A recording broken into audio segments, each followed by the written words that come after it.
خواب جب آئے تو کیا کرنا ہے۔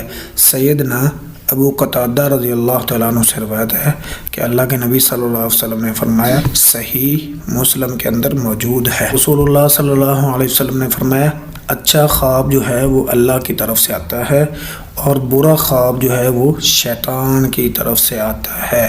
جو شخص ناپسندیدہ خواب دیکھے، مطلب اچھا خواب نہ دیکھے، برا خواب دیکھے، تو وہ اپنی بائیں جانب تھوکے۔ خواب اچھا اللہ کی طرف سے آتا ہے، برا شیطان کی طرف سے آتا ہے۔ اگر برا خواب آئے تو پھر کیا کرنا ہے، بائیں طرف تھوکنا ہے اور شیطان سے اللہ تعالیٰ کی پناہ مانگنی ہے، اعوذ باللہ من الشیطان الرجیم پڑھنا ہے اور بائیں طرف تھوکنا ہے۔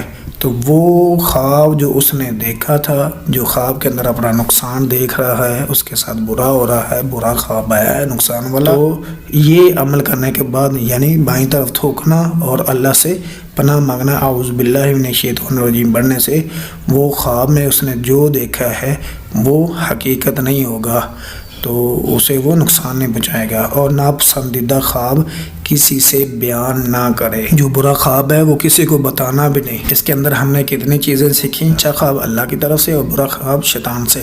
برا خواب آئے تو اس وقت ہم نے کیا کرنا ہے، اعوذ باللہ من الشیطان الرجیم پڑھنا ہے، بائیں طرف تھوکنا ہے، وہ خواب جو ہے اس عمل سے نقصان نہیں پہنچائے گا۔ اور آخری کام جو ہے وہ کرنا ہے کہ وہ خواب برا جو دیکھا ہے کسی کو بتانا نہیں، برا خواب کسی کو بتانا بھی نہیں کہ میں نے خواب کے اندر اپنا یہ نقصان دیکھا ہے۔ اگر تو بتا دیا کسی کو تو اس نے وہ والی تعبیر کر دی، یعنی اس کی کوئی اور تعبیر بری کر دی تو وہ اسی طرح ہو جائے گا۔ خواب کسی کو بتلانا نہیں، یہ عمل کرنا ہے، اعوذ باللہ من الشیطان الرجیم پڑھنا ہے تو اور بائیں طرف تھوکنا ہے۔ اور اچھا خواب جو ہوتا ہے یہ اللہ کی طرف سے ہوتا ہے۔ اچھا خواب جو ہے وہ صرف اس کو بتانا ہے جسے تم پسند کرتے ہو یا جو اس کی اچھی تعبیر کرنے والا ہے، یہ نہ ہو کہ وہ کوئی اور اس کی تعبیر کر دے۔ آگے حدیث کا سبق ہے، صحیح مسند احمد کی روایت ہے، الدال علی الخیر کفاعلہ، الدال علی الخیر، الدال علی الخیر، الدال علی الخیر کفاعلہ، بڑی پیاری حدیث فرمایا، بھلائی کا راستہ بتانے والا بھلائی کرنے والے کی طرح ہے، جس نے کسی کو نیکی بتائی، نیکی پر لگایا، نیکی سکھلائی، دین کا کام سکھلایا، دین پر لگایا۔ اب لگنے والا جو ہے، سیکھنے والا جو ہے، جب تک اس پر عمل کرتا ہے، دین کا کام کرتا ہے، نمازی بنایا، نماز پڑھتا جا رہا ہے، داڑھی رکھوائی، داڑھی رکھی ہوئی ہے، جب تک وہ نیک عمل کرتا جا رہا ہے، بتانے والا جس نے پڑھایا ہے، سکھایا ہے، وہ اس کو بھی اتنا ہی اجر ملے گا۔ عربی بول چال کا سبق ہے، 8واں سبق ہمارا چل رہا ہے، یعنی الدرس الثامن،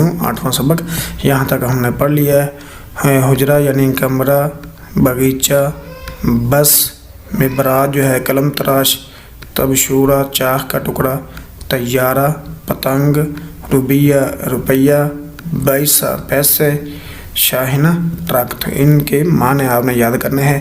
آگے ہے حل ہذہ طائرۃ، تو اس کی طرف اشارہ ہے کہ کیا یہ طائرۃ جہاز ہے، تو طائرۃ جہاز یعنی ایروپلین، تو حل ہو تو اس کے جواب میں نعم یا لا کہا جاتا ہے۔ اگر ہاں ہو تو نعم، اگر نہ میں ہو تو لا، تو اب یہ واقعی جہاز ہے تو اس کا جواب ہوگا کہ ہاں یہ جہاز ہے۔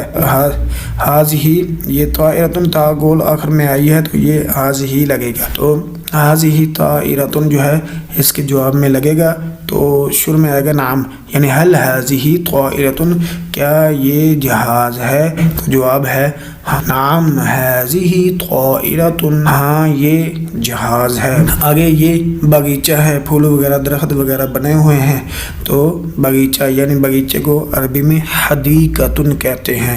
حل تو تا گول ہے آخر میں، مطلب مونس ہے، مونس کے لیے ہاذا نہیں آتا، ہذہ آتا ہے۔ سوال ہے حل ہذہ حدیقۃ، اس کی طرف اشارہ، کیا یہ حدیقہ ہے، تو اگر حدیقہ ہے تو یہاں پر آئے گا نعم، اگر حدیقہ نہیں ہے تو آئے گا لا ہذہ حدیقۃ۔ اب سوال ہے حل ہذہ حدیقۃ، کیا یہ باغیچہ ہے؟ تو جواب نعم هذه حدیقۃ، ہاں یہ باغیچہ ہے. اچھی طرح یاد کریں، اپنے جملوں میں استعمال کریں. طائرۃ اور حدیقہ کی جگہ پر کوئی اور چیزیں، اپنی گھریلو چیزیں یا ویسے بھی اپنے حل ھذا اور نعم ھذا، حل ھذہ، نعم ھذہ اس کو استعمال کرتے جائیں. نبی صلی اللہ علیہ وسلم کا حلیہ مبارک ہے. تو سوال ہے آپ صلی اللہ علیہ وسلم کے سینے کی فراخی کیسے تھی؟ آپ صلی اللہ علیہ وسلم کا سینہ جو تھا اس کی فراخی کیسی تھی؟ تو جواب ہے آپ صلی اللہ علیہ وسلم کا سینہ کشادہ تھا، مضبوط تھا اور صاف شفاف تھا. یہ نبی صلی اللہ علیہ وسلم کے سینے کے بارے میں ہے. آگے سوال ہے کہ نبی صلی اللہ علیہ وسلم، نبی رحمت صلی اللہ علیہ وسلم کے پیٹ کے بارے میں، پیٹ مبارک کے بارے میں آپ کیا جانتے ہیں؟ پیٹ کا حلیہ بیان کریں. تو جواب ہے آپ صلی اللہ علیہ وسلم کا پیٹ مبارک جو ہے وہ حسین و جمیل تھا، نہ لٹکا ہوا تھا اور نہ ہی توند نکلی تھی. یعنی نہ نبی صلی اللہ علیہ وسلم کا پیٹ زیادہ لٹکا تھا، نہ ہی توند نکلی تھی، بلکہ حسین و جمیل تھا. اور بلکہ پیٹ اور سینہ ہموار تھے، پیٹ اور سینہ برابر تھے. یہ نہیں کہ سینہ پیچھے اور پیٹ آگے ہو، بلکہ پیٹ اور سینہ برابر